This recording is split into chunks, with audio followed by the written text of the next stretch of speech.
Next on Worcester News Tonight, 9 people are displaced after a fire in the city. Plus, a major food drive is coming soon to a mailbox near you. A look at how Worcester letter carriers are preparing. Good evening. Thanks for joining us. I'm Tim McComb. Those stories in just a moment, but we begin tonight in the towns of Spencer and East Brookfield, where voters turned out for a school committee election. Much of the race was centered around the problems taking place at David Prouty High School. Tonight, we're finding out the incumbent in the race, Kevin Hayes, is out. Preliminary results from both Spencer and East Brookfield show Martha Berthume as the leading vote getter with 2,141 votes. Jason Paul Monette finishing second, just 13 votes behind Berthume with 2,128 votes. The incumbent Hayes was the chairman of the school committee. He finished a distant third with just 536 votes. You may remember Hayes came under scrutiny from some in the community who supported a high school they say was wrongly suspended. One woman is transported after suffering burns in a fire in the city. The one-alarm fire broke out at a single-family home on Congress Street around 3:30 this afternoon. One female was treated for burn injuries. They are non-life-threatening. 5 adults and 4 children are displaced. The cause of the fire is still under investigation. Well, the opioid crisis is a topic discussed on many occasions. Tuesday, the State Department of Public and Mental Health Commissioners spoke about it at the Association for Behavioral Healthcare Annual Meeting. ABH is a statewide organization representing more than 80 community-based mental health and addiction treatment providers. Tuesday, representatives from each organization met at the Beechwood Hotel in Worcester. The 2 commissioners discussed the work being done and Governor Baker's administration's plans to respond to the epidemic. They say education and early detection of mental illness is key to minimizing addiction. Think about what we all knew a year ago about opiate use and what we know today. The learning curve has been a straight shot upward. So I think education of community groups, of schools, of hospitals, of healthcare professionals. We now know that we have a problem in the Commonwealth and we have to solve it. We didn't know that a year ago. Right now, we're really focused on working together to fight the current public health crisis of this opiate epidemic that we're facing in Massachusetts and really across the country. So it's an important partnership for us to have ABH on board with us as we look across the spectrum of prevention, intervention, treatment, and recovery and find ways to bring down this really high death toll. For more on the struggles of opioid addiction, we go to our Patricia Nicholas, who has a first-hand account from a local survivor of opioid addiction. 4 people every day, that's horrible. That's a huge problem, and it's so sad, and I think that people are becoming numb to this epidemic. Like, oh, yeah, we lost another one. No, that was somebody's child. That was somebody's father. For Megan Jackmuzzi, it was her 27-year-old brother, Matt. He died of a heroin overdose in 2012. Jackmuzzi says her brother's death shows addiction can happen to anyone. He dressed in, designer clothes from head to toe. His shoe collection is probably more expensive than my house. He was just perfect. Growing up, Jackmuzzi says she was taught drugs were bad. Her father was a police officer. But she says soon after her brother died, she also developed her heroin addiction.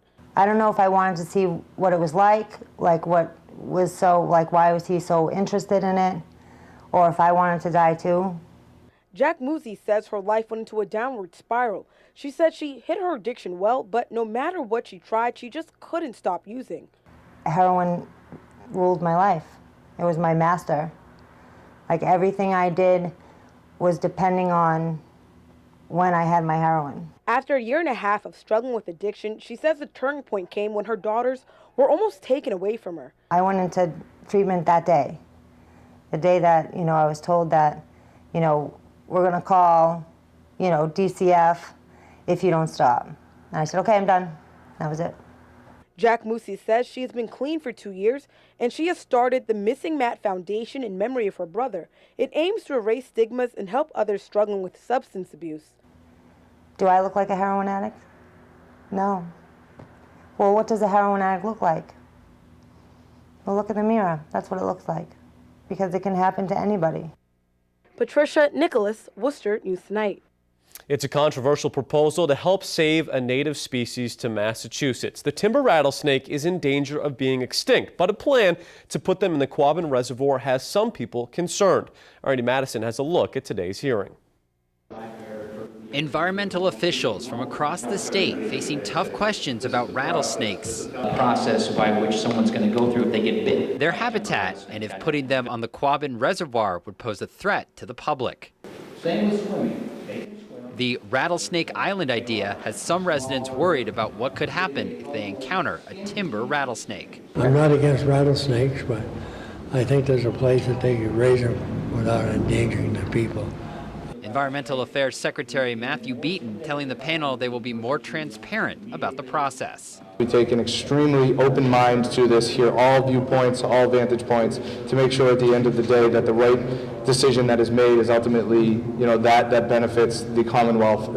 On the endangered species list, the snakes are native to Massachusetts, and state officials are looking at Mount Zion Island on the reservoir as a spot where the snakes could hibernate. Concerned residents and environmentalists were among those at the hearing. Some we spoke with say the snakes aren't as dangerous as people think.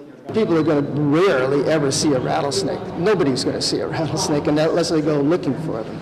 Very unlikely that they're even going to see one, let alone being bitten by one. The issue goes beyond man versus reptile. It also includes an argument about the island itself.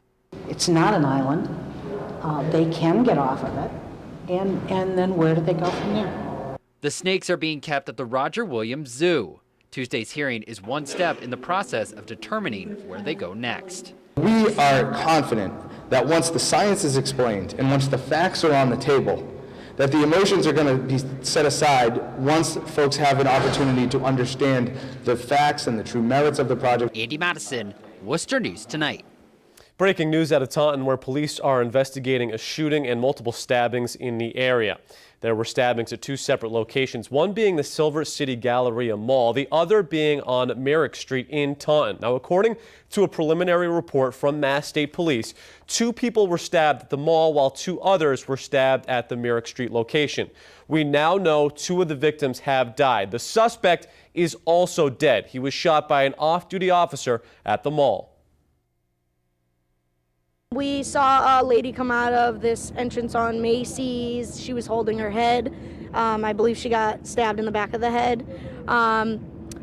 We saw the lady come out holding her stomach, like pleading, like, "Oh, my baby," and it was very scary. A motive is still unclear at this time. Current state laws may be expanded to include more protections for the transgender community. The debate in Massachusetts comes after the issue of transgender rights led to federal action in North Carolina. Our Brittany Schaefer spoke to local businesses to get their take on this controversial issue. We get a lot of different types of coffee here.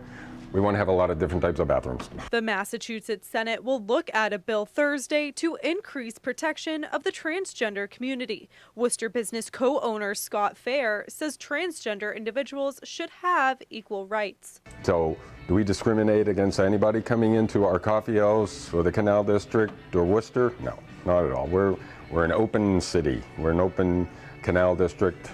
We're an open coffee house. Fair says Massachusetts is much more open to change than other areas in the nation. Very open to different religions, different cultures, different sexual backgrounds and preferences. I think the South has some very strong traditions that go along with how you're raised down there. The North Carolina bathroom bill has raised controversy all across the nation, but even Worcester residents share differing opinions. There's no room for that in the world today. There's discrimination and any kind of anything like that. To each his own, I say.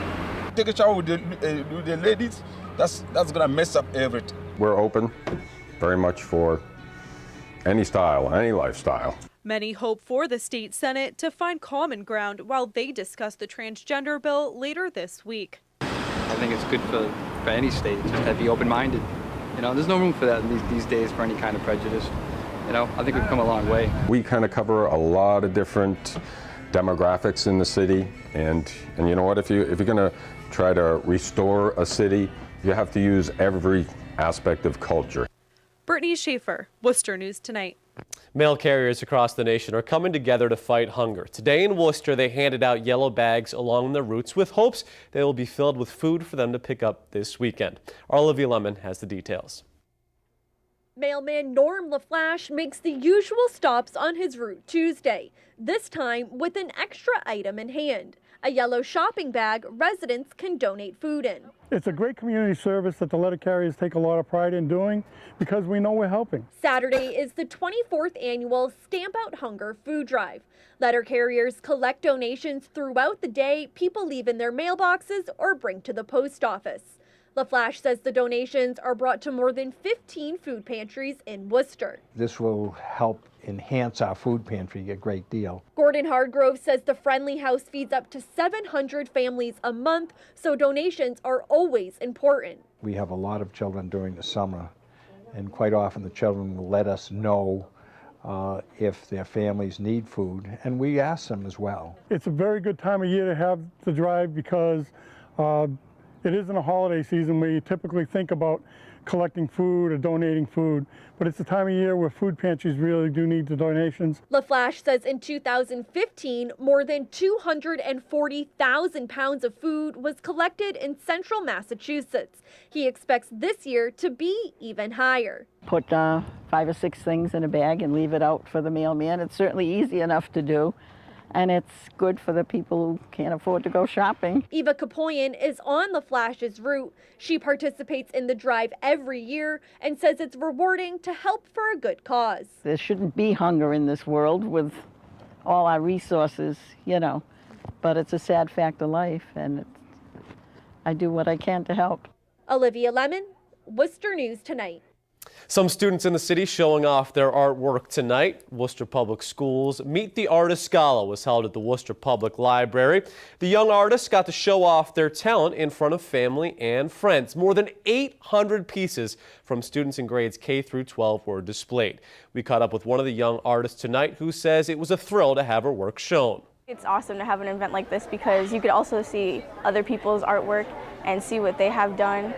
And I think it's just an amazing thing to see other people's creations and talents.